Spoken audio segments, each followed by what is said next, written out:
Krishna Chaitanya Prabhu Nityananda.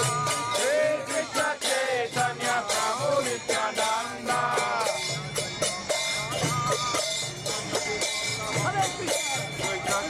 Krishna Gadada Shivasati Gaur Bhakta Vrinda. There's just two of us here, Gone around and me, and I'm doing the puja and he's cooking. So we are listening, but we're moving around at the same time, if that's okay. Sorry. We'll let you off. No, we won't.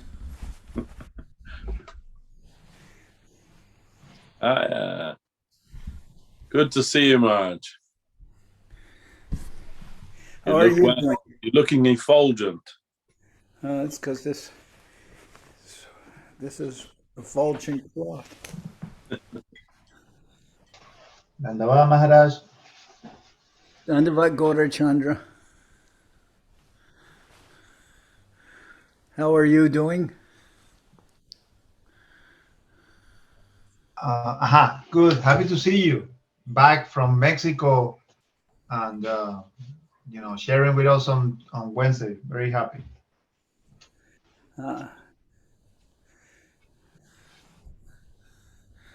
Okay, very good. Good to see you.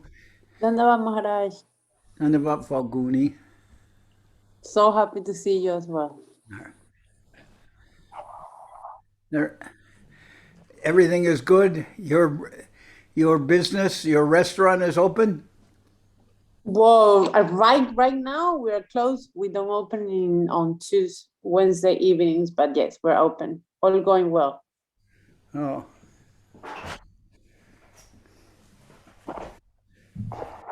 Dandavad.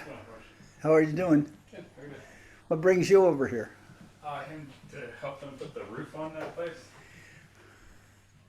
They told me that I asked to Sam and the guy who was, the Mexican guy who was helping him. I said, how's everything going? He said, good. He said, we're ready to start the tiles. And I said, tiles? And he said, yeah, on the walls. Now, what does that mean on the walls? They're going to tile the whole thing, the whole place. What? The whole place. They're going to tile the inside and the outside. What do you mean? Yeah, I mean, just like that, tiles. But that, he said on the walls. Mm-hmm. I thought a greenhouse had glass on the walls. There'll be glass windows. Huh? Glass windows, but I didn't have much to do with it. Glass windows. Mm-hmm. And how many windows? Wherever those big openings are down there, I think there's like 1, 2, 5, 6 maybe, something like that. It's not, in other words, it's not going to be a greenhouse. Yeah, I mean, with the roof it will.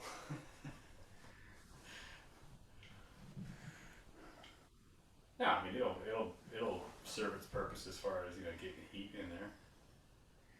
They're just doing all the tile on the wall to get it waterproof so it doesn't leak, it doesn't rot. And windows rot?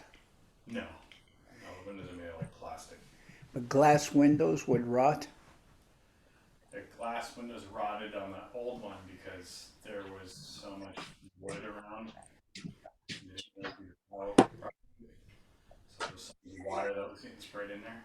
So the water was seeping behind the tiles and rotting all the frames. So the idea of just building a greenhouse, that's not practical, right? I don't know. It's the usual S-H-E-T. Nobody knows except the Grand Zarki. Yeah. I mean, it's gonna, like I said, it's gonna, for what Tulsi needs, it's gonna be, for sure. It's gonna be a greenhouse, just like a really sturdy, bomb-proof greenhouse. Oh, so no bombs can land on Tulsi. Except the roof. All right. Okay, I got to get back to this sorry. meeting. The Govardhan Puja's tomorrow evening. Friday, right? Evening. Friday evening. Okay. Friday evening. Oh, today's Wednesday. Friday evening. Okay. Cool. And I should inform Kalachan it's in the evening. Maybe what time's he get Comes in? at 9. Oh, it's over by then anyway. Yeah. All right. Okay. Okay, Marsh. All right. We'll see you. Is Hashapriya down there? Not yet. I just got here though, so I don't know. Okay. Coming down. None of it. Hello. Hello. A lot of things going on here in anticipation of Govardhan Puja. on Yeah, we've Friday. been doing that all day today as well. Huh? We've been doing all that kind of preparation today as well. Yeah, and then today is actually offering of lamps in the Vishnu Mandir, right? Yeah, tomorrow Deepavali Yeah. or Diwali. Yeah, both days are offering of lamps. Yeah. And Friday's Govardhan Puja. Mm. And Saturday is what is Bratri Dvitiya Krityam. When sisters make a meal and give presents to their brothers. Do you have any sisters? No, only You- God sisters, but they can do that if they want. Okay.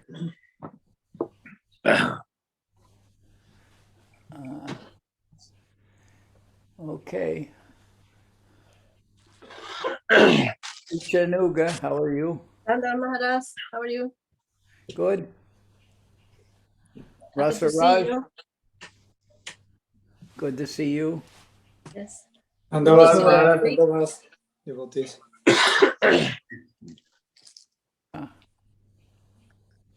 What's in that bag? It's cotton wool. Cotton wool. Are you making ghee wicks? Yes. Okay, very good. Okay. Rasaraj, happy to see you also. Yes, Andavas Maharaj, Andavas devotees. And there was On that.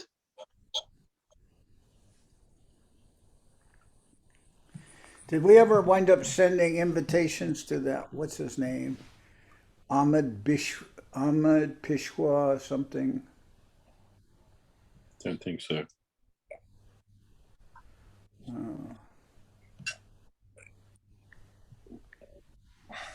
Ahmed Pishwa. Okay. I'll send you later his name so you can include him on the mailing list. Okay. So yeah, I was gone for a couple weeks to Veracruz. It was the deity's anniversary, deity installation anniversary. There were Yes. about 100 devotees came there. And there was also a wedding that went on there too. Not through the temple, but devotees in the temple. Mm. I think what is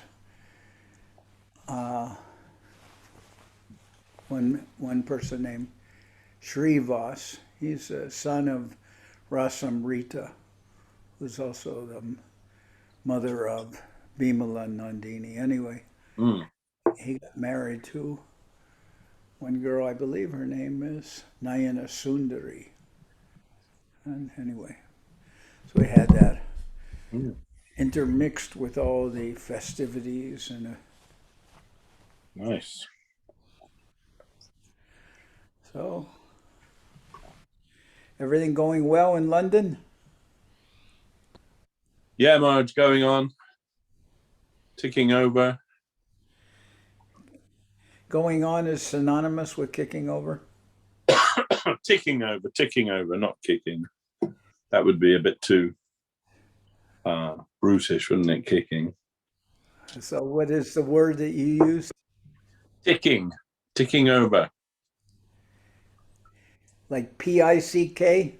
No, ticking like a clock ticks. Ticking. Oh, well, this must be some esoteric expression that's only known to Brits.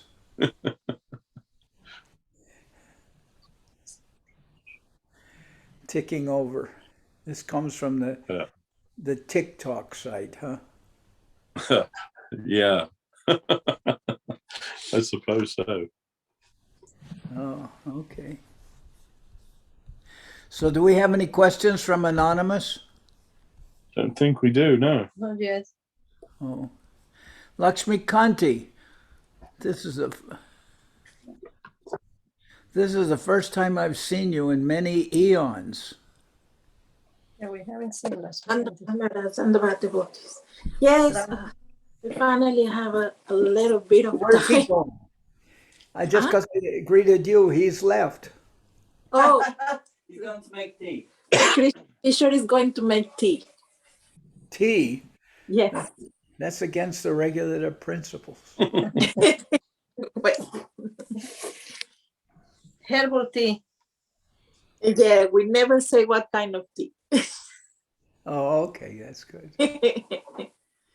No, I usually been working so much until night, so never got the chance to come to join on Wednesdays. So, but finally today, I got the chance. But I have been seeing your pictures and videos of when you went to Mexico, and the reading you did about the Chaitanya Charitamrita. It was this morning. I listening to those, but Chaitanya Bhagavat? I just kept them. They are recorded, so I always watch them later on. Oh, this was Chaitanya Bhagavat. That was from yesterday. Yes. Today I didn't do it, just due to. Oh, I don't well, know. yeah, I listened it this morning. Okay. Talking about the qualities of devotees. Yeah, that was Sri Chaitanya Mahaprabhu dances in the mood of the gopis, and I'd heard that chapter before, but and we read it yesterday, and it was very nice. Yeah, I never hear that one, and I was a little confused because I was like, okay, this is a mix of characters from two different leelas, and then later on I kept hearing, and I was like, oh, this is what's happening here. It's Well, like it's kind of like Mahaprabhu's dancing, and he's morphing through all these different Shakti persons. One time he's Mahalakshmi, then he's Rukmini, then he's Radharani, and he's going through all these. It pretty much it involves any female person of the Shakti category. He's showing all of them during this kind of Leela. He's writing letters to Krishna as Rukmini, and so many different persons. Yeah, I never hear that before. So it was like super beautiful.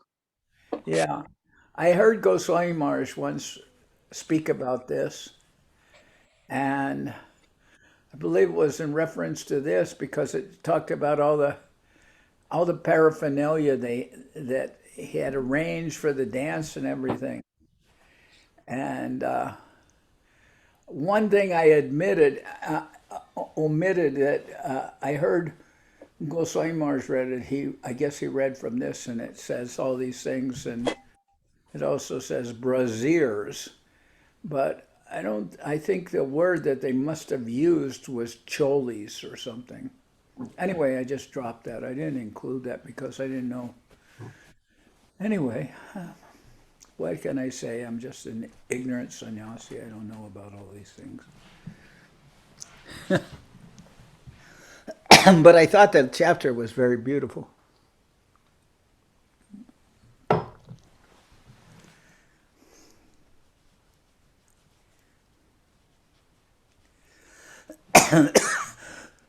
What are you eating, Gaurachandra? busted. Be busted. No, I was just finishing a cassava bread piece that somebody gave me. My hand gave me.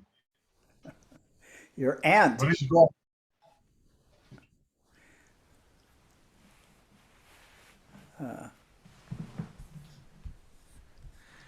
All right. Shama Sundari, where are you? Dandavats Maharaj. I'm on the bus at the moment. I'm coming back from one work over to another work. I'm on my way. You're in Madrid? Yeah, coming back from Madrid to the town where we live. Oh, okay. Nice There- to see you, Maharaj. Krishna Mohini's not on the bus, though, huh? No, my mom's at home. No, I I can, am at home, I Maharaj. can see, I can see Krishna Mohini with Subhadra.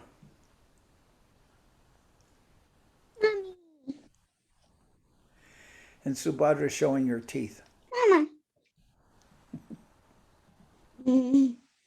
Subhadra Subhadra está mostrando sus dientes. Ah.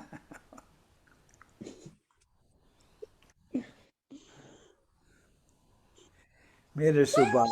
Y le dando Subhadra, la manita. mira.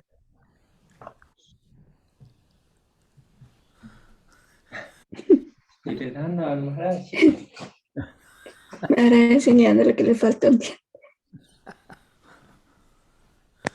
Krishna Chaitanya.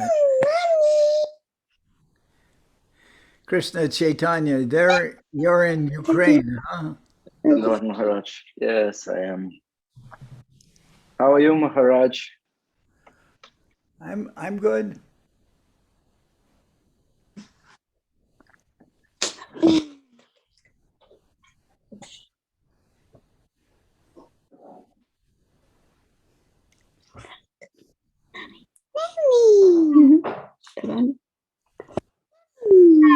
I feel like I'm good, like I'm well, but I had a dream this morning. My dream I was ill.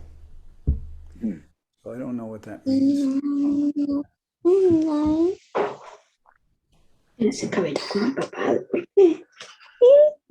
¿Se te mojó? Creo que sí. No entra. A ver, mami, por soltarte un poquito para que se te vaya sacando. Pero mami, sí. Hey. No, solo te lo suelto y después te Krishna Mohini. Krishna Tranquila. Mohini. No, quiero. Krishna Mohini. Estaba vestida Subhadra para Halloween. Yes, Maharaj. ¿En qué Yes. frase tenía? Te disfrazaste, dile. Dile. ¿Qué disfraz te pusiste? Dile. Un lobo bruja. ¿Ah? ¿Ella se vistió de qué? Un lobo bruja. ¿Un qué? Lobo bruja, dile. Lobo bruja. O una bruja. Dile. Alguien me dijo que... Subhadra, alguien me dijo que tú estabas vestida como un melón. No. ¿Subhadra vistió como un melón o no? No. Dile que te vestiste como un lobo. Dile en inglés. ¿Melón? Sí, él entiende. Okay. A wolf's witch. A witch, okay. Una bruja. A witch wolf. What? Okay. A witch wolf. A witch what? Anyway. No question. Wolf. Okay. No, does anyone have a question?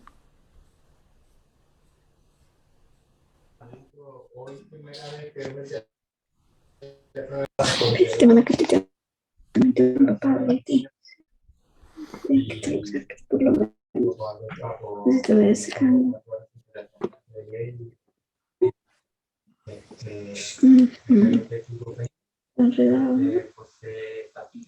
I saw in London that you're still observing that you went off daylight savings time, right? Yes, Maharaj. Well, We're now in Greenwich Mean Time. all right. We're still on daylight savings time here till Sunday. Okay. The United States can never be in harmony with the world. Has to always do something independent. Like you celebrate the Day of the Workers in May, and in the United States, Labor Day is celebrated in September, I believe. Uh-huh.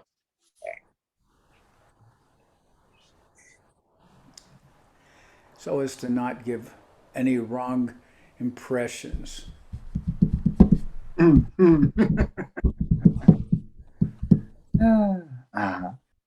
your phone. Oh, Maheshwari from Hungary. Are you there? Yes, Dandavat Maharaj. Dandavat everyone. Dhanyavad. Can we see your face? I'm hiding, sorry, because I'm sick a little today. Is Vishaka back in Hungary? Sorry? Is Vishaka in Hungary? Yes, she's back. She's here. She's there. Yes, she's here, and she said that she's going to go back maybe to the US in February, and maybe I will join her if I can make it. Then maybe I will go with her in February. Oh, that sounds very good.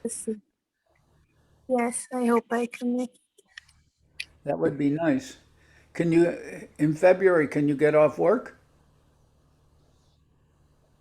Well, I think I can only make it without salary holiday. So I don't have that much holiday. So I have to discuss it with my boss. But I think she will let me go. She's nice. Okay.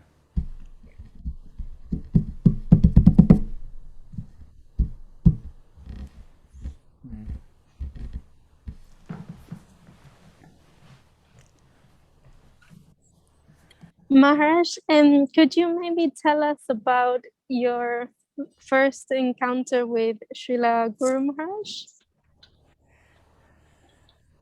Srila Sridhar Maharaj or Srila Govinda? Yeah, with Srila Sridhar Maharaj.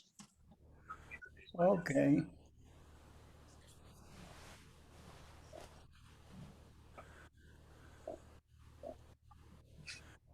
Well, I was living in India from 1971, from about February till the end of 74. And I believe in 1974, Srila Prabhupada sent me to the Sri Chaitanya Saraswat Mutt to attend some festival that that the Sri was going on at the Mutt. And I didn't know anything.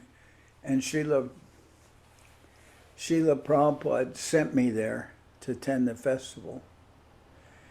And while I was there at the festival, then I didn't know very much. I was a new person.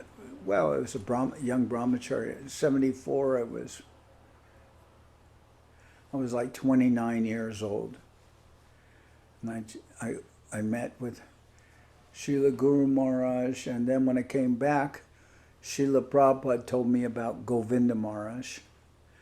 But I went there and I didn't really know so much about Srila Guru Maharaj at the time. I just attended some festival, and my recollection is vague. Then when was it then? Srila Guru Maharaj visited to the Mayapur Chandradoya Mandir. That was 1975, was it? Does anyone remember well? No sound. I don't remember what year it was, Maharaj. Okay. Maybe it was, let me see if I can find out. I'll just check.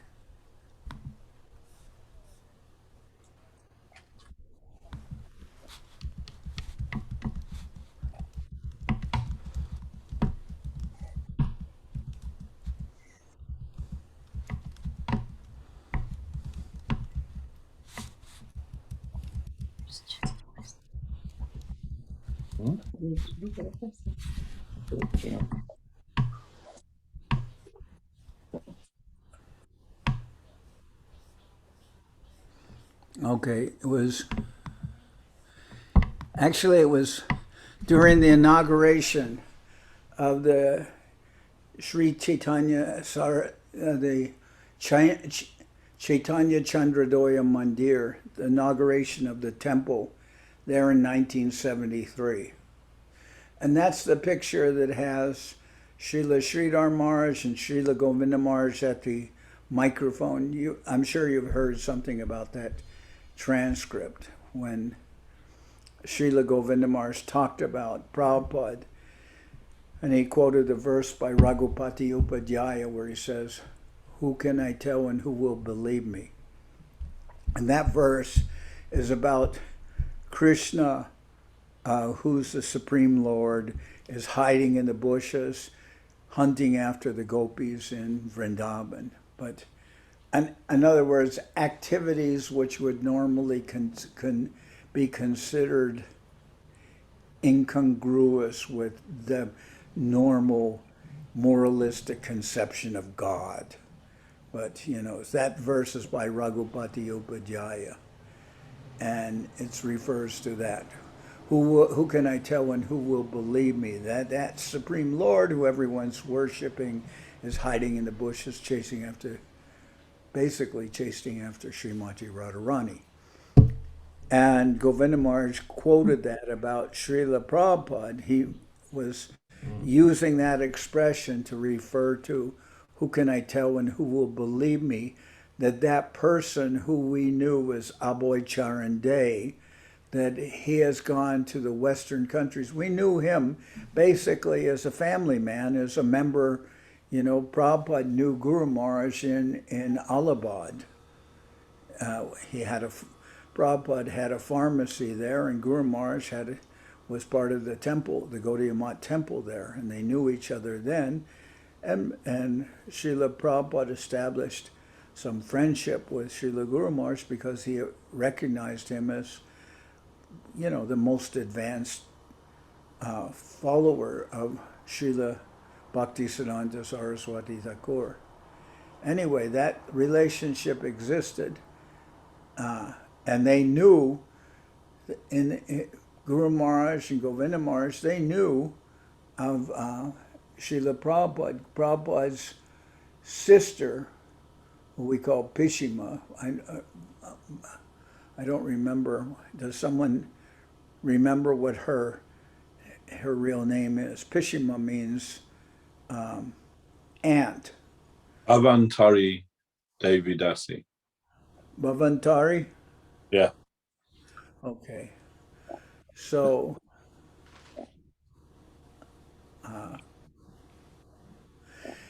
she at one point wanted to take initiation from Srila Sridhar Maharaj. The whole family was very close to Srila Sridhar Maharaj. But Guru Maharaj told her instead to take initiation from Bhakti Sharanga Goswami Maharaj because she lived in the same neighborhood where Goswami Maharaj, Bhakti Sharanga Goswami Maharaj, had a temple. And so she did. She took shelter of Goswami Maharaj, but she also paid for the first printing of Prapana Jivanamrita. But anyway, I was mentioning how the family had a close relationship with Srila Sridhar Maharaj, and they knew each other, and that's why Govinda Maharaj quoted that verse, "Who can I tell and who will believe me?" Saying that that person that they knew intimately as Aboy Charan Day, he has gone to the West and come back as a conquering Jagat Guru. He has brought disciples with him, and he has fulfilled the ambition of Srila Bhaktisiddhanta Saraswati Thakur.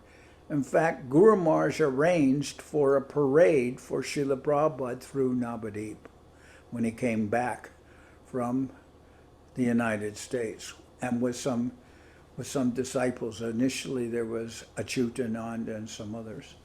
So I was there. I was there at that time. I was living in Mayapur, and Guru Maharaj came with Srila Govinda Maharaj. I don't remember who the driver of the car was, but we were waiting for Guru Maharaj to come. And when Guru Maharaj's car came in, then I ran upstairs and to tell Srila Prabhupada that Guru Maharaj had arrived. And we were all very excited by Guru Maharaj coming there. And this was the inauguration of the temple. And in Mayapur, they have a Vyasasan that's more or less made out of marble with marble lion, and of course it has cushioning and everything on it, but it's basically a marble Vyasasan. And the Vyasasan was large enough that both Srila Prabhupada and Srila Guru Maharaj, they sat in it together. And then of course both of them spoke. Unfortunately, I couldn't make out too much what was being said because they had gotten one of these Indian audio systems with the long horns that distort everything. And of course they had it at such a volume that you couldn't really make out very well what was said. But I believe there are still recordings of that meeting of Guru Maharaj. And we were all amazed because we could not imagine before that Srila Prabhupada and anyone would sit on the same Vyasasan. But they were both sitting there together. And then on a little lower level, Govinda Maharaj was there. He's at the pictures of, I'm sure you've seen that picture of Guru Maharaj and Govinda Maharaj on the Vyasasan at Mayapur. And we understand the conversation was when Srila Guru Maharaj arrived, Prabhupada was still in a gamsha getting a massage with mustard oil. And then Guru Maharaj entered and he wondered what was happening, and Guru Maharaj said, well, something to the effect, isn't today the inauguration of the deity? And Srila Prabhupada said, now that you have arrived, the deity is inaugurated. At least that's the conversation, the purport of what the conversation was. Then they went into the temple, as I said before, and they both sat on the Vyasasan, and Govinda Maharaj is at the microphone. Now, I'm sure in many temples they have that picture. Do you have that picture in London?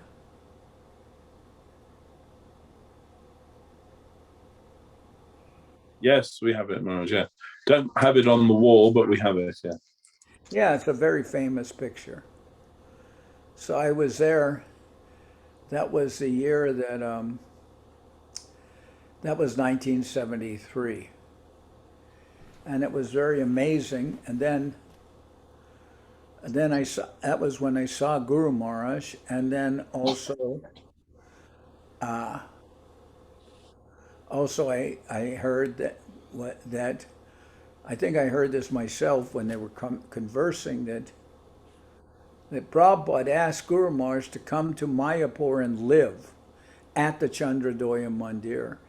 And he said, because in the words of Prabhupada, he said his disciples were like raw gems, or like gems who hadn't been cut and polished.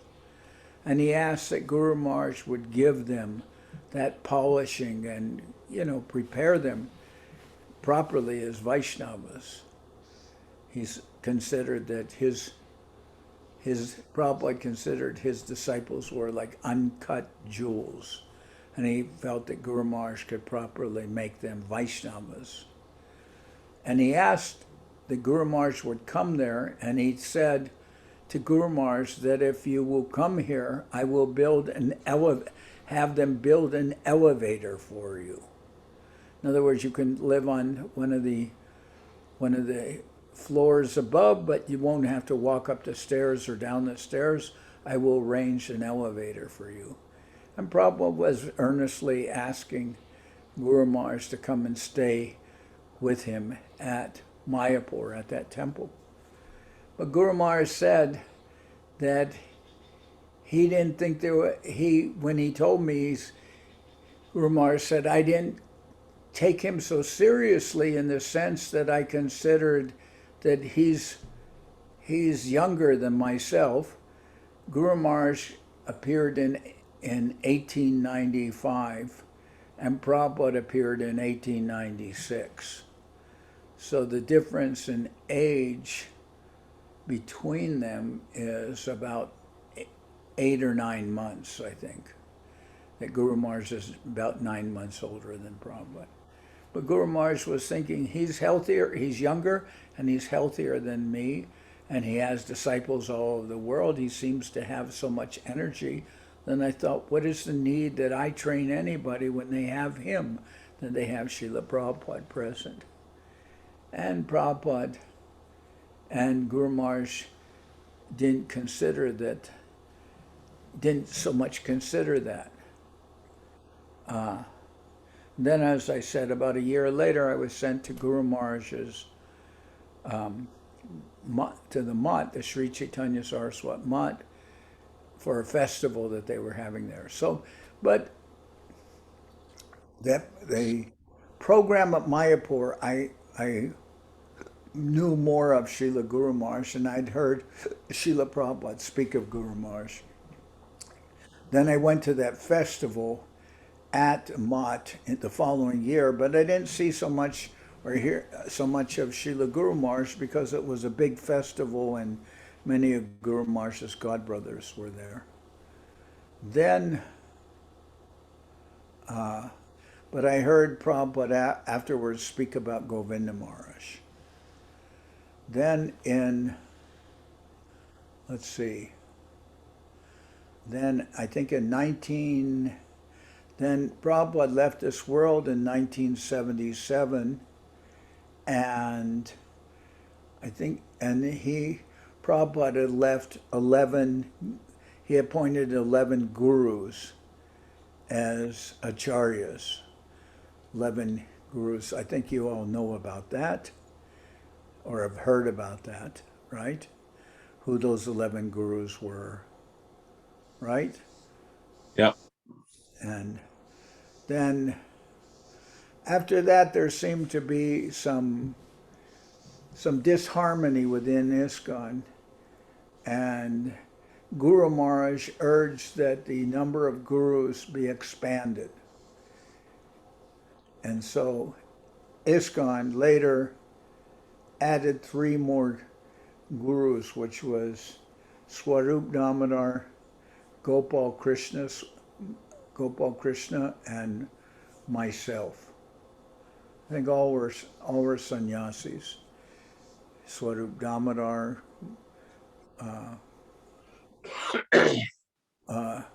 maybe at the time, maybe Gopal Krishna wasn't a sannyasi. I don't know. Anyway, we were chosen then to be acharyas in ISKCON. So the 3 of us took a boat over to Navadip to get the blessings of Srila Guru Maharaj. And this was about 1983. And we met with Guru Maharaj, and Guru Maharaj of course, gave blessings to all of us. But this was about a year before there was some, a rift that happened between Guru Maharaj, the Sri Chaitanya Saraswat Math, and ISKCON, because ISKCON began to think that Guru Maharaj had some ulterior motives for being near to ISKCON, which was patently offensive. Just an offensive idea on the part of ISKCON to think that.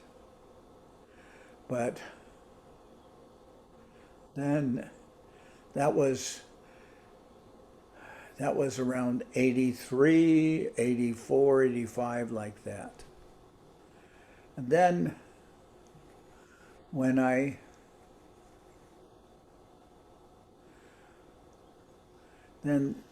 as the year came, the years passed by some years, and it became 1987.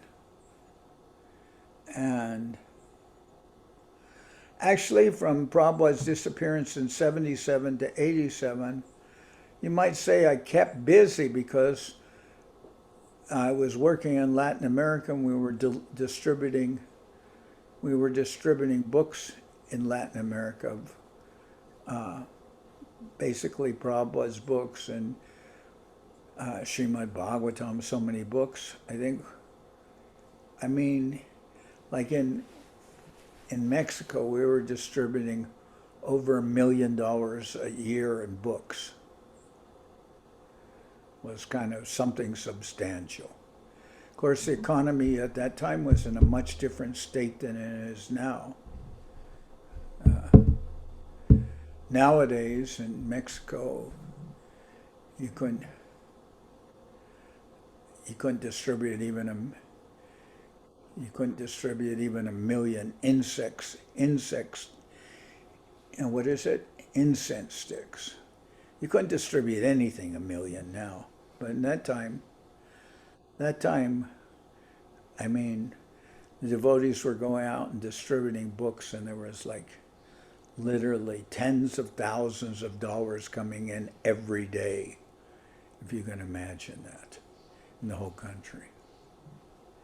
So I was keeping busy, but then at the same time, I became dissatisfied with some of the anomalies that were going on in ISKCON. That is, people were saying things that were, like insane remarks, not about Guru Maharaj, but just all kinds of remarks. It was on the governing body commission of ISKCON, and there were people talking, just openly talking, that there was a channel going through the center of the earth from Patala Loka to the North Pole or something, and there was a tube going through the earth, and demons were coming up through that hollow in the earth. The earth was actually hollow, and it was just insanity. Just whether any of it's true or not, I have absolutely no. It doesn't matter anything to me. It's like I don't have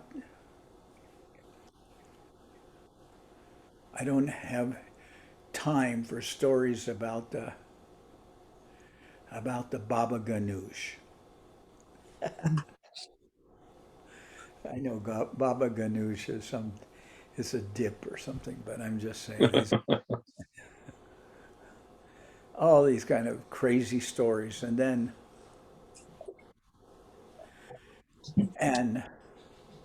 I won't mention. I remember I was working. One guru came to visit me in Mexico, and I had talked with Tamal Krishna, and I had a car.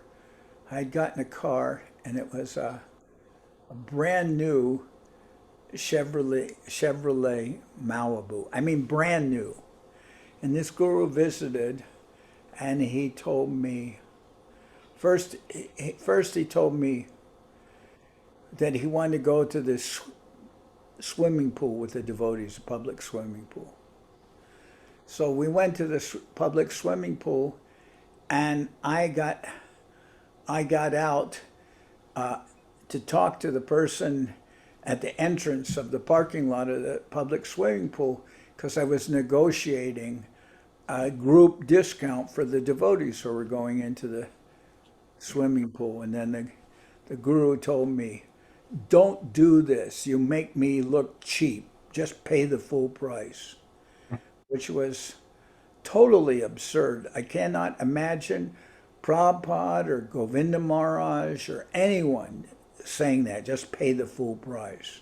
Anybody would ask for a discount, but I was told that I'm making the guru look cheap by doing that. And then later he told me he wanted to he had a Cadillac and he wanted one devotee to drive 3 days to bring his Cadillac there to Mexico because he said his disciples would be more inspired to see him in a Cadillac. So I said, fine, have a good time with your disciples. I got into my car and I drove to the United States and just left the guru there by himself with the disciples. I'm sure that raised a few eyebrows. And then later, I told Tamal Krishna around 1987, I said, I believe, and I had talked with Ashram Maharaj and Goswami Maharaj about Guru Maharaj and everything.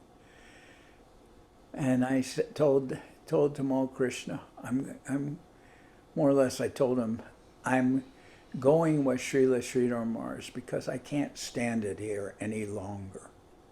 Now, I don't want to be negative. I try to emphasize the positive aspect of going with Guru Maharaj, that I appreciated his books and his divine person, and that's really the reason for going with Guru Maharaj. But I did say, I'm leaving here because I can't stand this insanity any longer. And I did go with Guru Maharaj in the February of 1987. At first, I went there just thinking I was going to visit the Mott. But once I visited the Mott, I couldn't leave. And Guru Maharaj, after I was there one day, he met with me. I came there in the evening. He met with me the next morning. And he said, everything that you wish you'll get from here, this place known as Aparad Bunjan Pot, where all offenses are forgiven. And he said, so whatever you have, you can invest everything here at the Sri Chaitanya Saraswat Mata. He was speaking philosophically, any investment will bring the greatest return. Just like Mahaprabhu said, na dhanam na janam na sundarim kavitam va jagadishaya kamaye mama janmani janmanishwari bhavatad bhakti rahaitu kitvayi. He said, I don't want wealth, I don't want any followers, don't want beautiful woman as a wife or any form of enjoyment. I don't want liberation. All I want is your service in my life, birth after birth, and not praying for anything else. And that's what Guru Maharaj was talking about. You can invest everything here at Aparad Bunjan Pot, where all the offenses are forgiven and you only receive the complete, most positive return on whatever you invest in devotional service. So I was very inspired by meeting Guru Maharaj, and I could note how Guru Maharaj, he could be talking on a normal subject, and all of a sudden, within a matter of seconds, there would be an abrupt change in the conversation as Guru Maharaj would, or not change in the conversation, but Guru Maharaj just went. It's kind of like almost his consciousness naturally flowed to the most beautiful aspects of Krishna consciousness and service. And you could be having a conversation with Guru Maharaj, and all of a sudden he would be bringing the most beautiful levels and understanding of devotion. So I believe I could say, although I'd met previously with Srila Guru Maharaj, and I was there when he came to the Chaitanya Chandradoya Mandir in 1973 and went to tell Prabhupada Guru Maharaj arrived, and I listened to what he said and all these things, but still I think it was when I went there in 87 that I could really understand a little bit more about Srila Guru Maharaj. And of course, I'd read Guru Maharaj's books, and when I got there in 1987, Goswami Maharaj got there a few days before me, or no, actually get there. Oh, I'm talking about a different, Goswami Maharaj, 1987. Goswami Maharaj came there to present Guru Maharaj with the book, The Lord's Loving Search for His Lost Servant. And that's a beautiful book, incredible book, that they printed themselves on their own Heidelberg press. And nobody in the last, I was told one printer said nobody in the last 100 years has printed books like that. I mean, it's got vellum and, this, just a beautiful, it's like, that book could be in an art book place, isn't it? For sure. The cover, they hired what do they call that? Someone who designed Calligrapher. A calligrapher. They hired a calligrapher to design the cover, then emboss it with gold, I guess gold foil. It's the whole cover, the letters, the loving search for the lost servant is all handwritten by a calligrapher and embossed with gold against that green cover. I mean, it's just an amazing book. And inside, they had pictures that were commissioned by Goswami Maharaj with Indra Sharma, as far as I know, a major, artist of Krishna Leela. He hand painted several pictures for that book. You know about that, Devashis, right? Yeah, Maharaj, not Indra Sharma, BP Sharma. Indra Sharma is one artist. BP Sharma was the artist that painted that picture, yeah. The one at Gopakumar meeting with Krishna? Yes. Now I saw that ISKCON is selling it as a poster and they put copyright BBT. BBT? Yeah, BBT copyright. How could it be BBT copyright? I don't know. So anyway, an amazing, and Goswami Maharaj certainly wasn't in ISKCON at the time, And he brought the book to Guru Maharaj, and I was there when he brought the book to Guru Maharaj. And that whole meeting for me was incredible, and that was when I came to Srila Sridhar Maharaj, to Srila Guru Maharaj, and I never left after that. Although I can say I never physically left, but I still have a consciousness of a pill bug. But anyway, I don't know if they have that term in England, pill bug. Do you know that word name? No, but I get the idea. There are these little bugs that when you touch them, they roll into a ball. You've probably seen them in the garden. Yes. Yeah, we call them wood lice. What you call them? What? Wood lice. Wood life. Lice. LICE.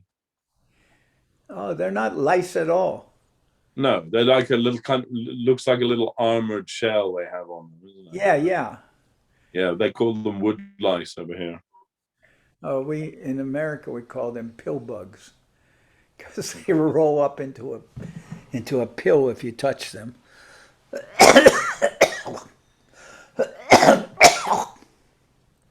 Anyway.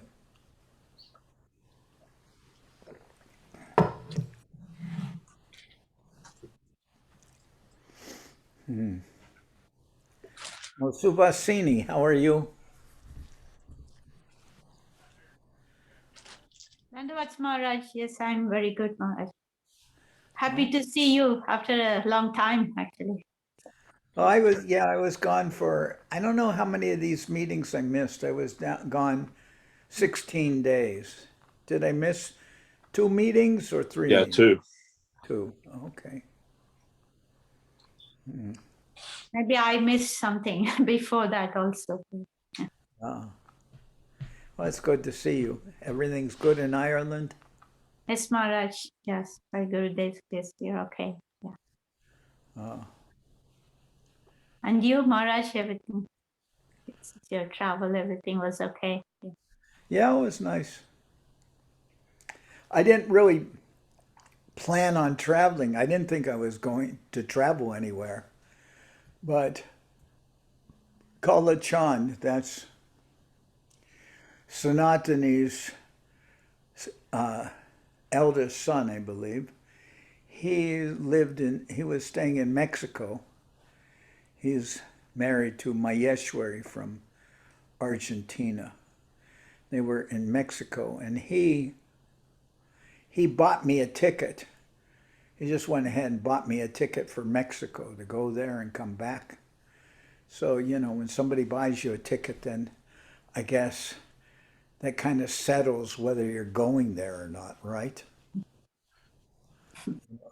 I didn't plan on going, but when I bought a ticket, and okay, here's your ticket. We already bought you a ticket. So then, all right, I got on the plane and I went. It was as simple as that. Yeah. So, and I had a wonderful time down there in Mexico. It was really nice. The temple in Veracruz is amazing.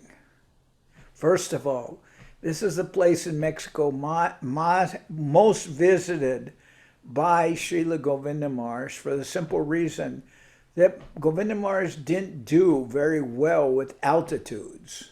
He had some, as we know, some lung issues, and he had trouble breathing at altitudes, which is amazing considering that when he was younger, it was Srila Govinda Maharaj that was arranging groups to go to Badrikashram in the Himalayas. He was leading groups there, and he was traveling on horseback, leading these groups. But later, we've seen that Govinda Maharaj couldn't tolerate heights, and he had trouble breathing at high altitude. Well, most of Mexico, except for the coastal areas, are all what's called altiplano. They're all very high up. Maybe the Spanish built those cities so high up because, for one thing, they didn't like the heat of the tropical heat of much of Mexico. But most of Mexico is, though, at very high altitudes. For instance, Guadalajara is 2,600 or 2,700 meters. 1,600 or 1,700 meters, which is over 5,000 feet. Morelia is higher. Mexico City is 2,200 meters, which is about 6,000, 6,700 feet is Mexico City. Most of the cities are like that, but Veracruz is a port city. It's one of the major ports in Mexico. It's not a glamorous beach, but it's a very beautiful place. But it's more a port than it is a tourist resort.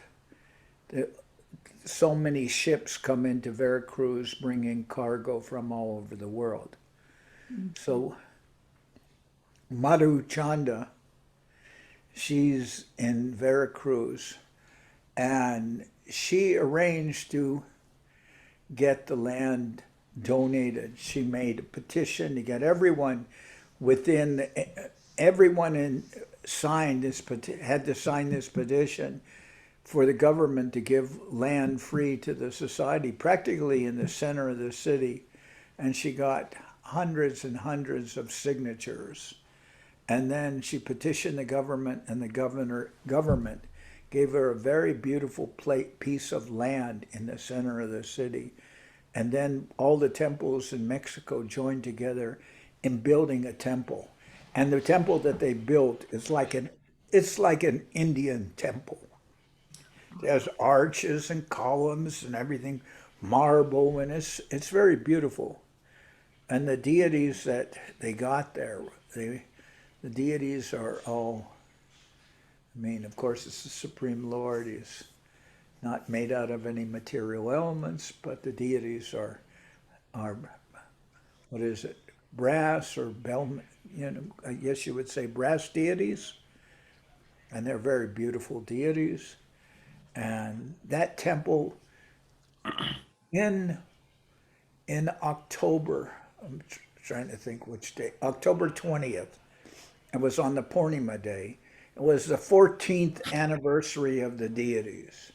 And Govinda Maharaj was there for the anniversary. All of us were there for the installation of the deities. Goswami Maharaj came, I was there, Asha Maharaj and Puri Maharaj, Bhakti Bandava Puri Maharaj, so many persons that came for the original installation date. Anyone here, is there anyone here from London who came to that inauguration? I don't think so. Oh, Narayan, maybe? I don't know. Narayan is in Hatton Cross. Yeah. You mean Gaur Narayan? He's from Orisaba, right? Yeah. Yeah, I think he's more of a newer devotee.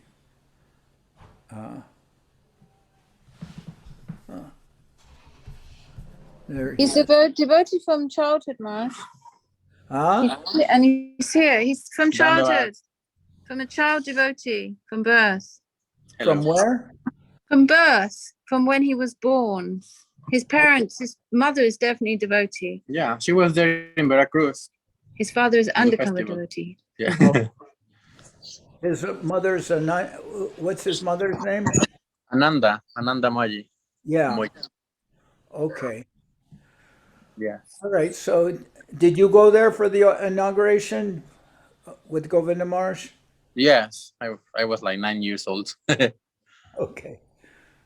So then so many persons came, and this was the 14th anniversary. And it was really just a beautiful, beautiful program.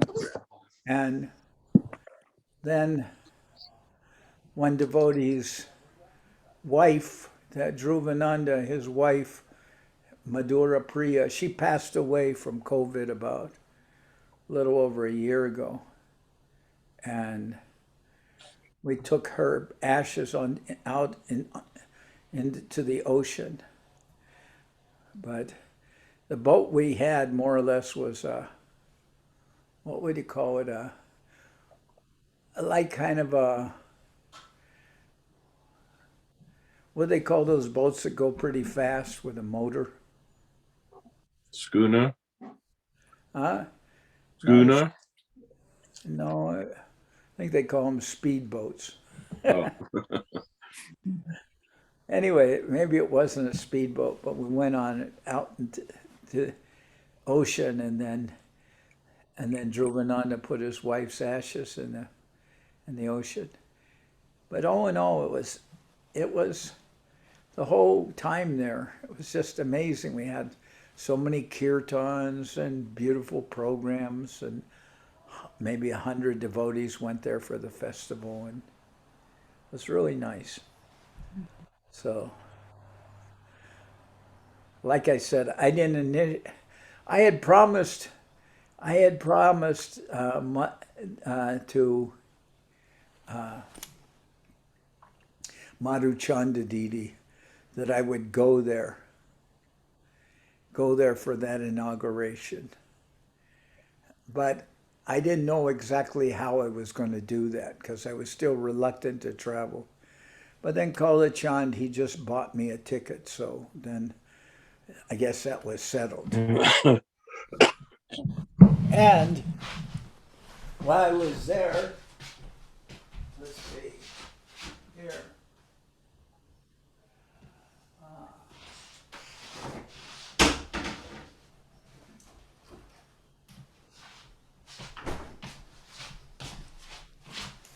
And I brought this back from there too. Some special chutney or sauce called, this is made by Madhu Chanda's, one of her daughters. Her daughter's name is Banu Nandini. And this is called Rio que Pica. Salsa de chipotle.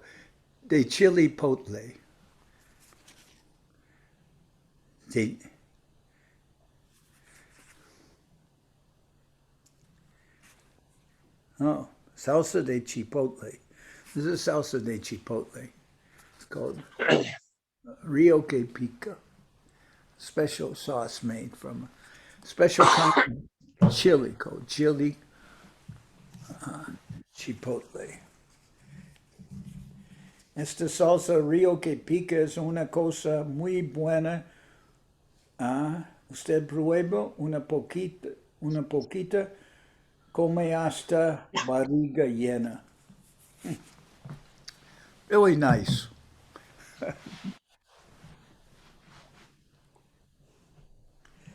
So I have that special sauce that I brought with me. Nice.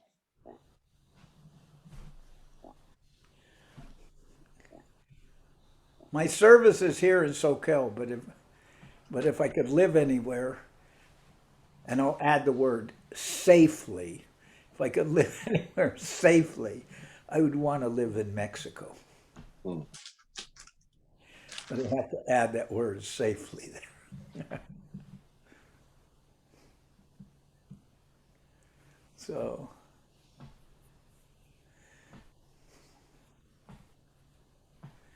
next week, yeah. Sorry, I have a question, but please finish because it's a very funny story that you're saying. What's your question? Sorry to interrupt. I'm reading the Jaiva Dharma, and there is a part of the book where Bhakti Vinod Thakur is talking to his son, and his son is asking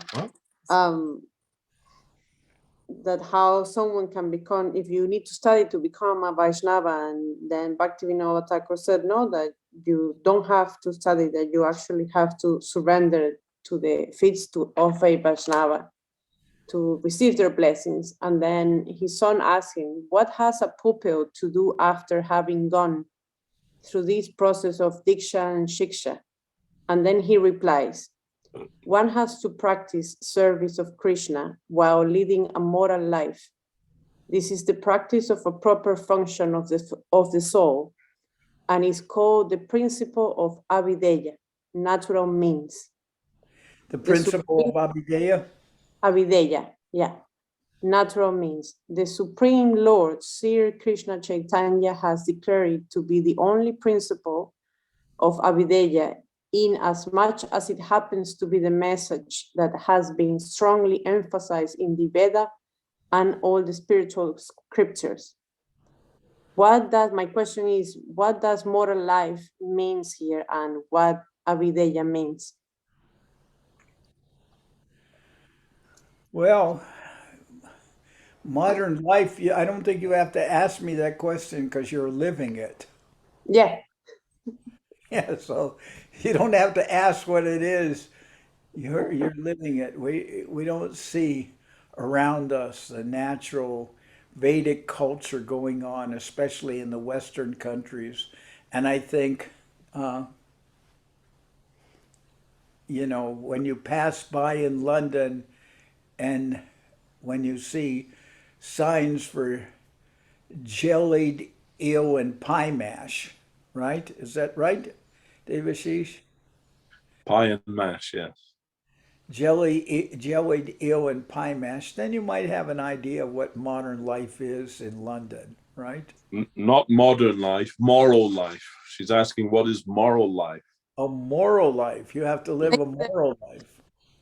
Yes. Oh, I misunderstood her. I thought modern life, that you have to live in harmony with this world and still live a devotional life. A moral life. I don't know. I have all kinds of troubles with that.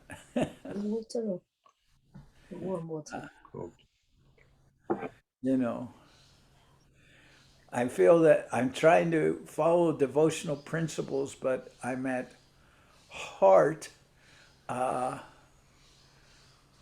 like I don't know. I feel that I'm a product of Kali Yuga.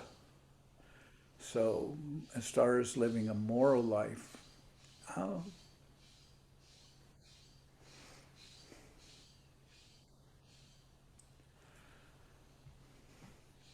for me, moral life would be just living a life that's true to the principles of what Gurudev expects of me. That I would consider a moral life. Anything that leads to Krishna consciousness, I would consider to be a moral life. And anything that leads away from surrendering to the Lord, even if it's so-called in harmony with the mores of modern society, I would consider that to be immoral or even sinful. If it doesn't really lead to becoming surrendered to Gurudev and the Lord, I would consider that to be an immoral life. Anything that takes me away from surrender. Does that mean that I'm always living a moral life? Well, I would pray to be able to do that as much as I can without being hypocritical. Am I always able to do that? I would say yes, to some extent, but not when it comes to the individual accumulation of the results of so many lifetimes of living a life averse to Krishna consciousness. I would say that all of us have the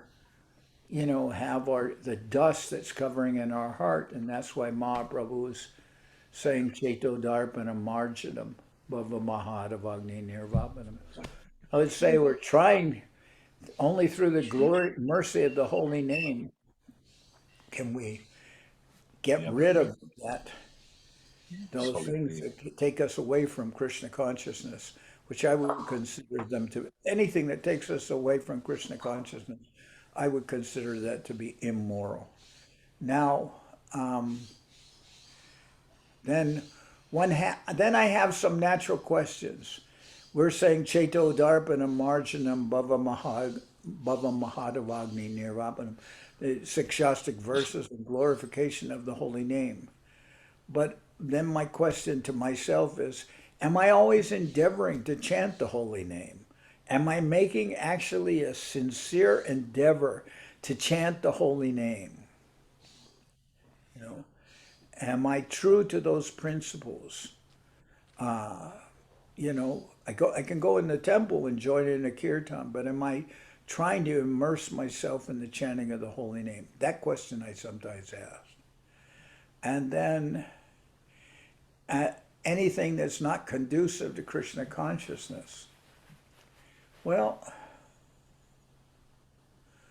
I don't know. It seems like, I'm involved in, I'll read maybe the newspaper, but it's not the newspaper anymore. Nobody reads the newspaper. They read the Newsnet, right? Does anyone still read a newspaper? My mum. Oh, Gaurachandra, you actually read a newspaper? I read digital, but I read the newspaper every day. Yes. You read the actual paper that's printed? No. I read digital. Everything now is coming to Well, screen. okay, but then I also read that, but that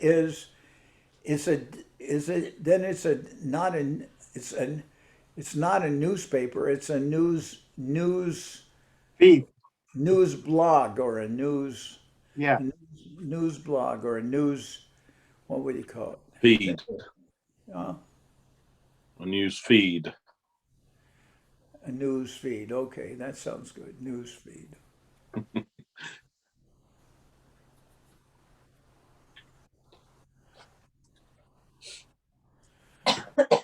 And anyway, so that's what I would say is a moral life. What can you read the actual sentence again? So the answer is one has to practice service of Krishna while leading a moral life.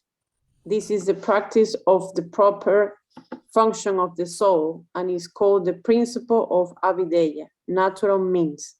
Okay, yeah, that answers itself. And it says while leading a moral life? By leading. By leading a moral life. Okay. A life that doesn't contradict the principles of Krishna consciousness.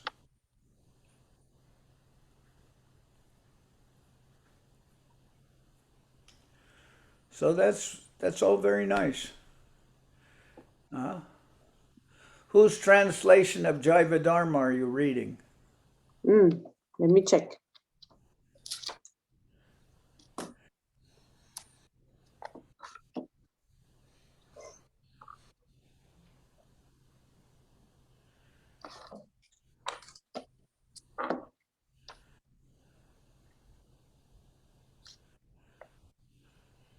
I'm not very good at books, so I don't know where to find that information quickly. I will find it and In the front of the book. Is it a Gaudiya Math book? Yeah. I think is that the translation by Yati Maharaj, or I don't know? Might be, yeah. Looks a bit like it. I just found it in our shelves. Is this okay to read? Yeah, it's a book by Bhakti Vinod Thakur you can read. Sarva Bhavana's translation, good. Translated by Bhakti Sadaka Nikskinchana Maharaj, Srima Bhakti Pavan Jati Maharaj. See, what was the part about Yati Maharaj? Yeah, that's what it says. It says two persons. Okay. Yeah, that's from the Gaudiya Math. I've seen that translation. Is there any other translation available? Yeah, Sarva Bhavana has done a translation, which is very good. Sarva Bhavana, the same person who did the translation of Chaitanya Bhagavat? Yes.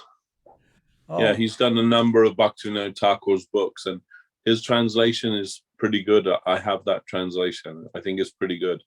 Do you have it in a digital form? No, in just book form. Oh, really?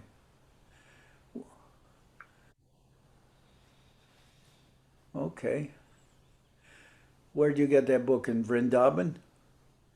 No, I think there's in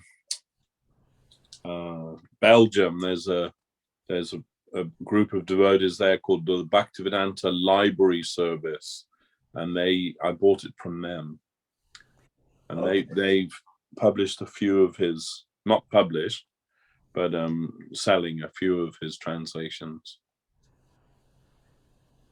Okay. Yeah, the Chaitanya Bhagavat that I've been reading now is by him. Yeah. By Sarva Bhavana. He is also Chaitanya Shikshamritam he did as well, which is pretty good. Yeah, as I said, I met him before, and he had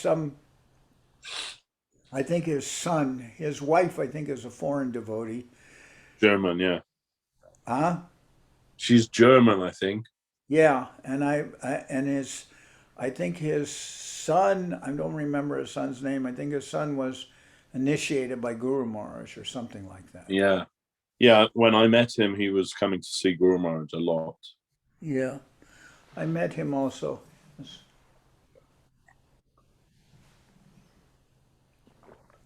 He's a Bengali. Yeah. Yeah.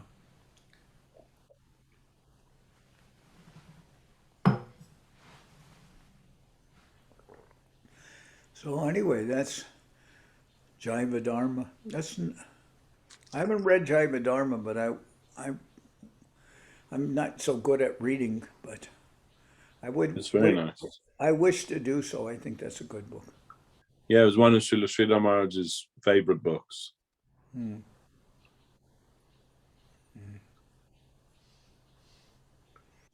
We have a question now from Anonymous, but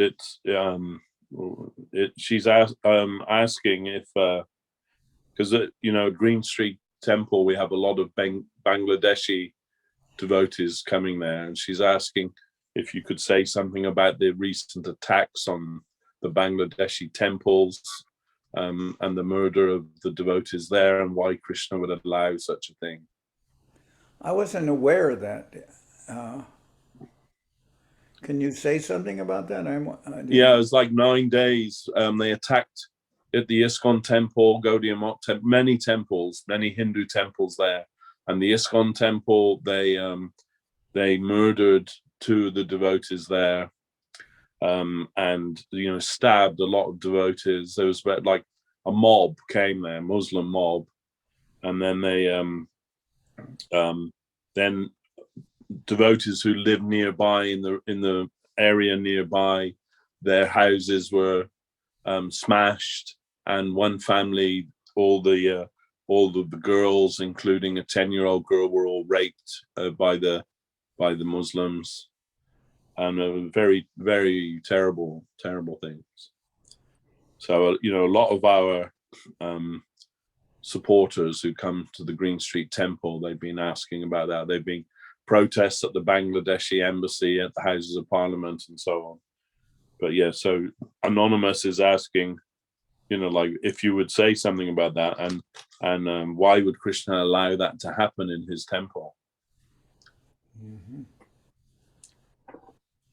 But these questions have been raised, and they were raised to Guru Maharaj, and why the Muslims were able to destroy the temples of the Goswamis, why they were able to break the deities into pieces and pave the streets with the pieces of the deities, and questions like this. And and I remember one question was raised by the person who originally founded the Arya Samaj, that he was something like a pujari, and he saw that a rat crawled on the deity, and he was wondering, he lost some faith why the Lord would permit a rat to crawl on him, or something like this.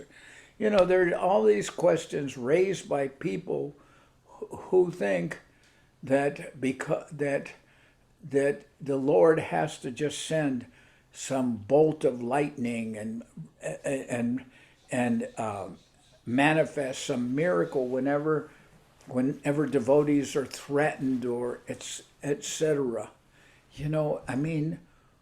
Why is it that people's faith will be tampered with or hurt by seeing something that happens in this world, when we've seen so many untold, numerous events which will happen in this world?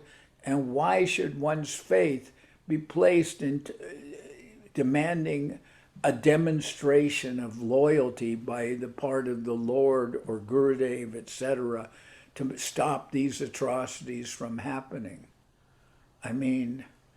Is that really going to be the basis of my faith, that something, that some miracle has to manifest himself when a demoniac group? Haven't the demons killed devotees and threatened devotees since the beginning of time? Hasn't this always been going on? And so the Muslims attacked the temple, but who are these people? they're not really representing true spiritual or religious beliefs. They just hate anything that's not their own faith, if you want to use that word. Hmm. And so, and is it so surprising that this would happen in Bangladesh? There have been so many events that have happened in the last years in Bangladesh where, even people will plant bombs and blow up people who are Muslims themselves, but just of a different branch of Muslim belief. The Sunnis and the Shias will be attacking each other, mostly the Sunnis, and you know, and why will somebody make this a basis of their questions, like how can the Lord permit this to happen? I mean, is that our understanding that the Lord, for me to have faith in the Lord, he has to do and perform as I would expect him to behave according to as the word used by Falguni, that the Lord himself has to behave according to moral principles. I mean, why is that? Why is that a consideration? Like Srila Govindamar said, he was captivated by the answer once of Sanatan. Sanatan used to be one man named, a businessman in Calcutta named Mr. Sanyal, and his property, which he had inhabited for many, many, many years in Dalhousie Square around there, was protected under the stringent tenant laws of India, that once a person had, so to speak, rented a place for 40 years or so many years, it was the same as him owning it. He couldn't be taken out of the property or anything. But that property came to the hands of some mafia people, and they sent the police, and the police destroyed the whole house inside. And when the police were destroying everything, they saw that the man had a deity. He was a devotee of Radha and Krishna. So the police, one of the persons from the police said, "You see, we're here, and we're destroying your whole house, and you have deities there. And what has the deity done to protect you? What has the deity done to save you? We're here destroying your house." This is the police asking. And Govindamar said he was very captured by that person's reply. His name, Sanatan. He said, we worship Radha and Krishna because we love them, not because we expect that they will do something for us. We do this out of our love.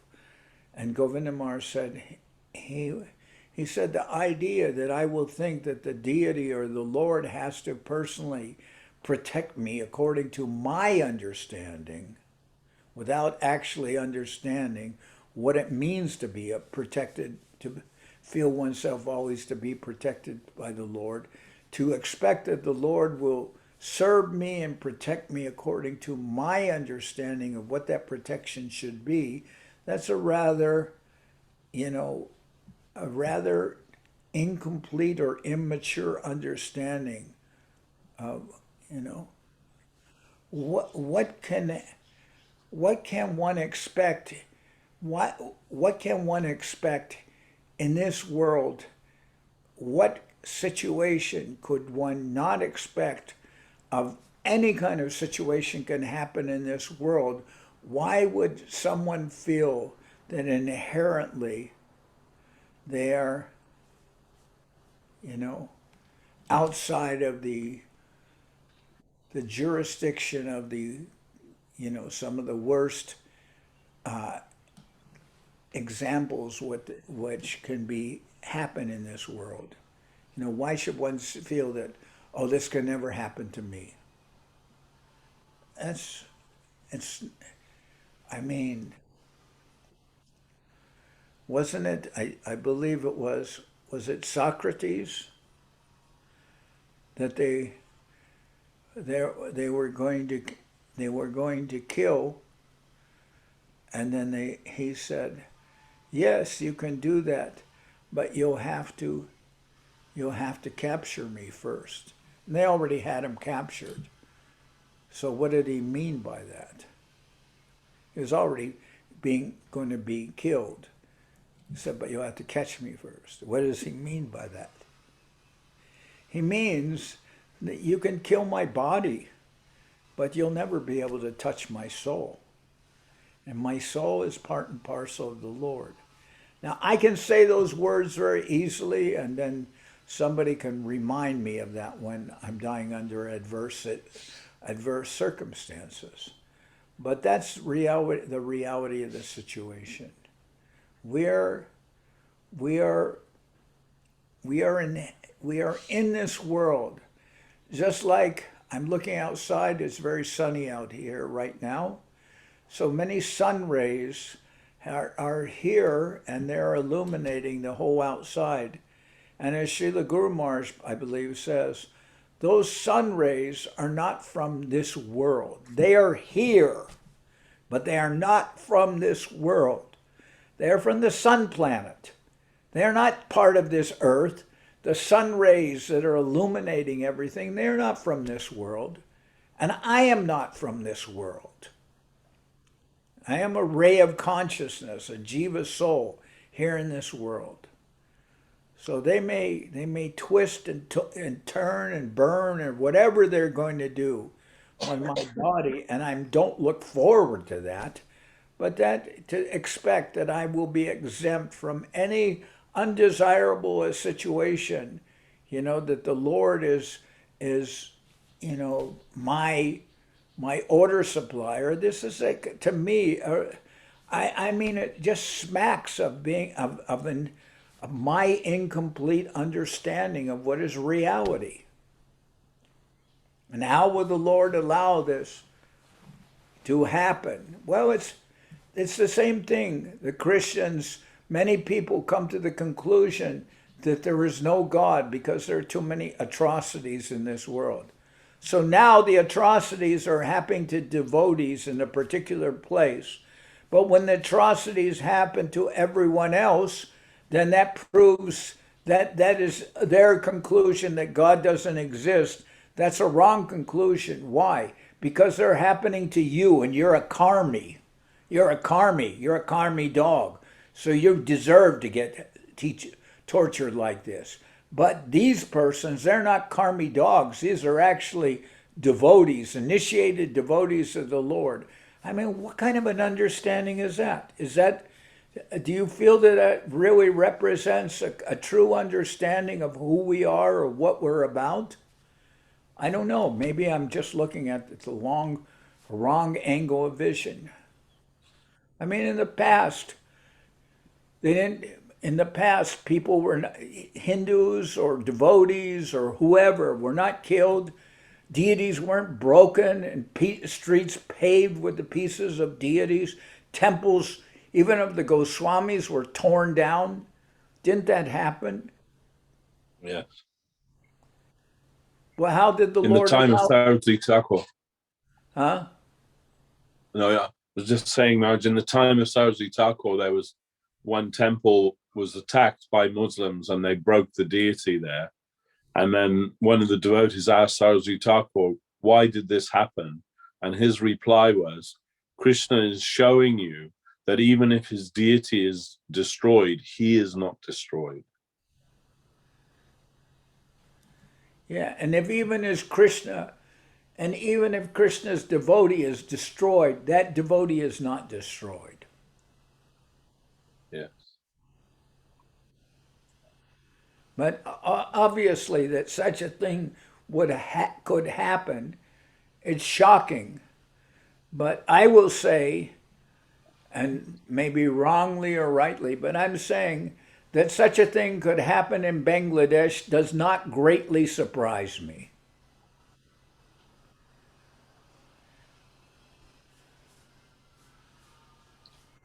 Yes, indeed. I mean, it's not so completely surprising. Of course, it's shocking, but it's not completely surprising.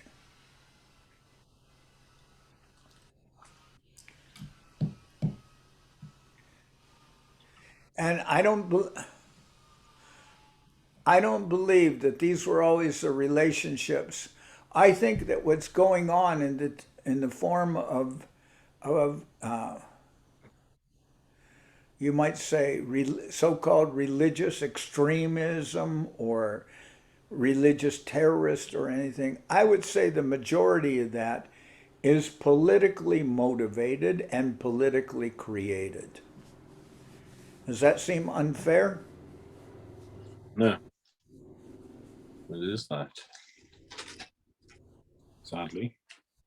This is the work of our leaders.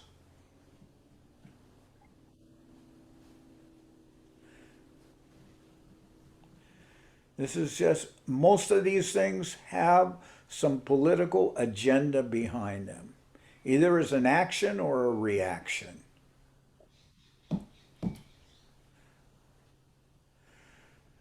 So, I mean, to feel that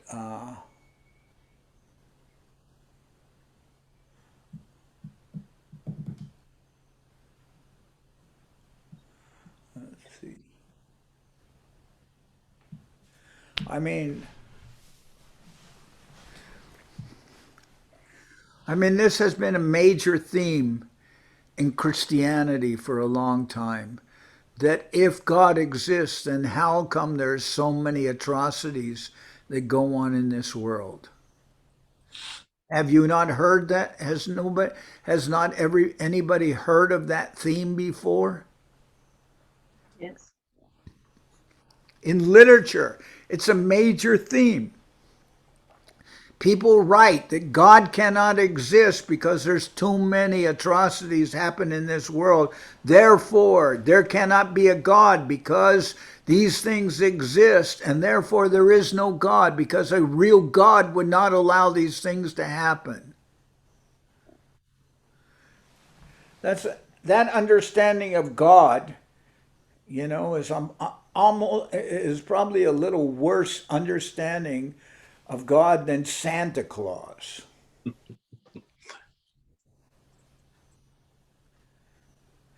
Santa Claus rewards good boys and girls.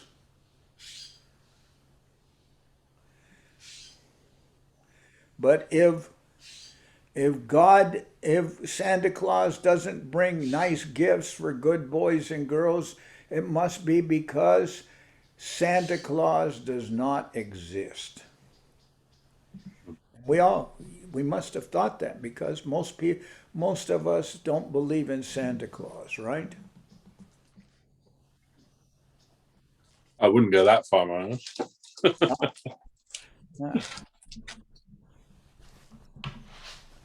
Well, okay. I wouldn't go that far. So then, I wouldn't go so far as to say God doesn't exist, but it does make us wonder if he's taken time off, not actually seeing things completely.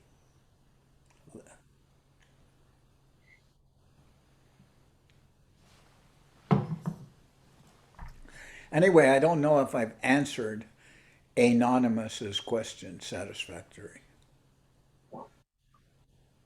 No, Maharaj, it's a good answer. It's actually the answer. They have to understand that.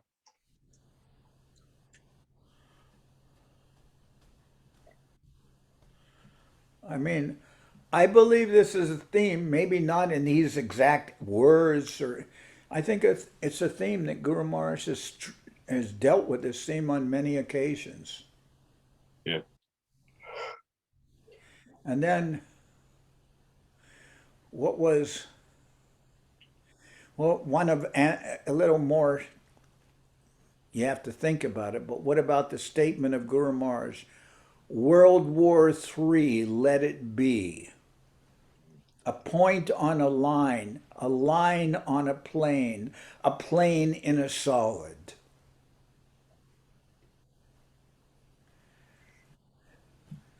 Is that reference to obtuse? No, entirely applicable, I think.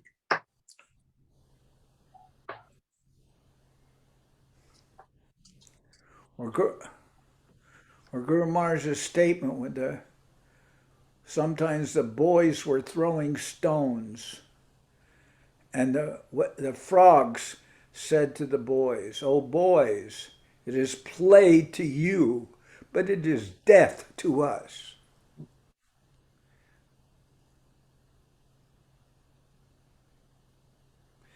And there's so many things that go on, and even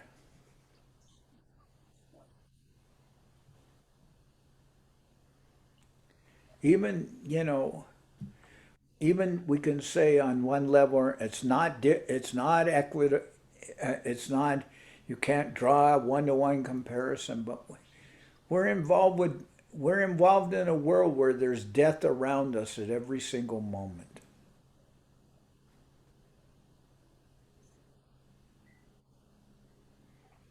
So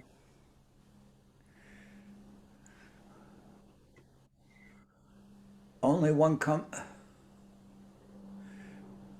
and then we've heard somewhat, that this is not my real home. Absolutely, Maharaj.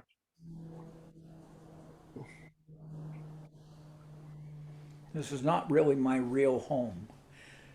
Although we talk about home sweet home, but I'm not so sure the world as we know it is my home sweet home.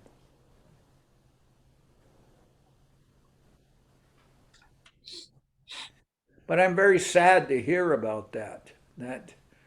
I'm very sad. I actually had not heard about that, about a temple in Bangladesh of ISKCON being attacked.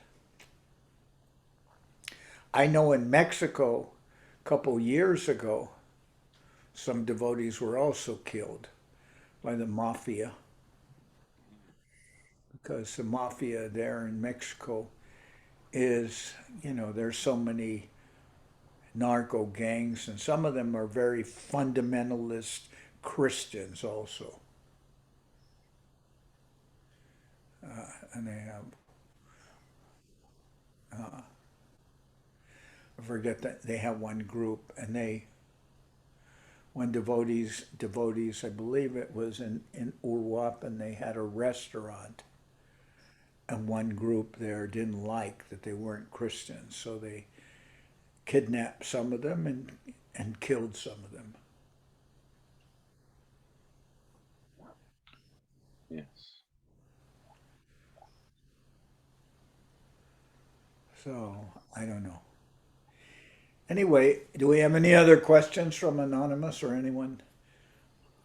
No, I don't think so. Well, for you, it's Wednesday. Tomorrow is Diwali, no? Yes. Diwali, as far as I understand it, when Ramachandra was coming back to Ayodhya, right? Yes. They lit up the whole city so that his Biman could land there, right? Yeah. Welcoming Sita Devi, isn't it? With the return of Sita Devi. Yeah. So Diwali is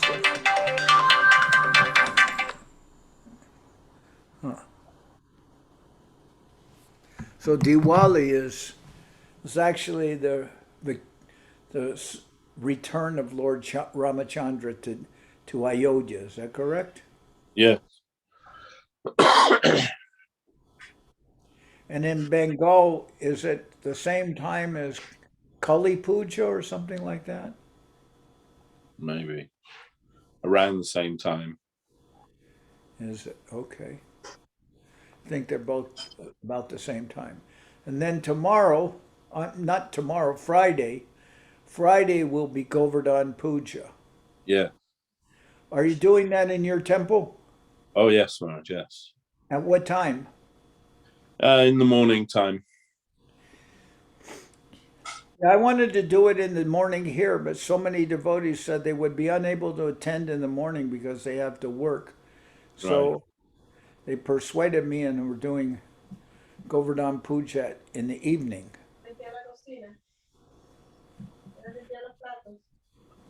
Huh? And I'm sure whatever time you do it, the Lord will accept your offering. I hope so.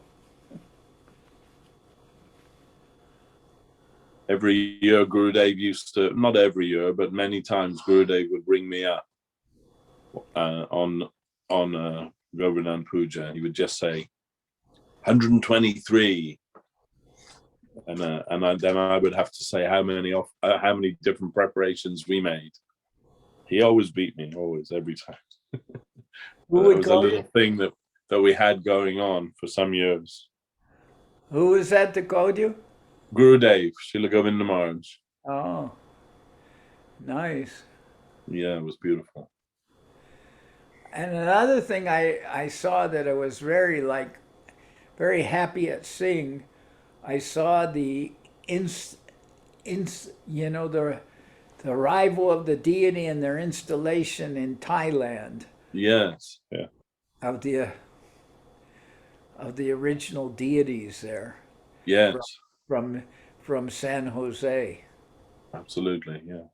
And the Singhasan and the deities. I thought that was very incredible. Yeah, beautiful. Yeah, very beautiful. So I was very happy about that, and then happy in Mexico. Then anyway, I'm happy to see all of you. I think we'll end about here, end at this time. They brought me some preparation called, as I said before, Baba Ganoush. I don't know. I used to think it was Baba Ganesh. But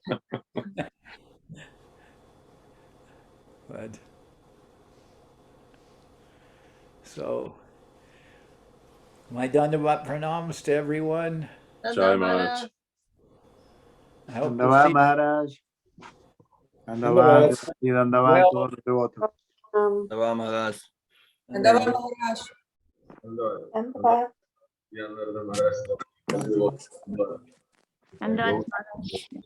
Dandavat. Oh, Devashis. Yes, ma'am. If you find out any more about those translations, let me know. Which translations? The one from somebody in Amsterdam who had them. You know, the ones of Sarvabhauma. Belgium. Oh, the Belgium one. Yeah, yeah. Oh, yeah. You want to see if want me to have a look if they're available online? Yeah. Like digitally or PDF or something. Okay. Yeah, I'll check it out, man. Yeah. Okay. Dandavat. Jai Maharaj. Jai Srila Bhakti Pavan Janardan Maharaj ki jai. Professor Raj, Bhagavan. And Dandavat Maharaj. Dandavat Maharaj. Dandavat. Dandavat Krishna Mohini, Krishna Chaitanyas. Dandavat Maharaj. There, Tungaras, I haven't seen you for a while. I was hiding. Back to La City. Okay. All right, Lavanya Mayi and also Gaur Narayan.